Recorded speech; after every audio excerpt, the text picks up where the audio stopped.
This warning has been issued by the civil authorities. All clear has been given to the entire United States of America. Please listen carefully to this following message. There were 60 children reported missing. Every single child had returned home safely. The children explained everything that had happened to them to their parents. Apparently they have traveled to the North Pole and saw the real Santa Claus, where he allegedly gave the first present of this Christmas to one of those children. As of now we are unsure if their stories are true, but be advised that the so-called Polar Express is still out there, as the children apparently got back via the Express. Currently the only one thing that we can confirm is that the steam locomotive was real and it also had 5 carriages with it.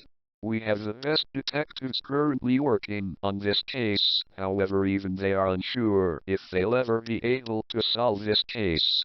Even more stranger is that some of these children didn't even believe in Santa Claus. Maybe we will never find out what happened, or maybe the children are telling the truth. Maybe they truly went to the North Pole and met Santa. This is all for now. Thank you for your time and have a Merry Christmas.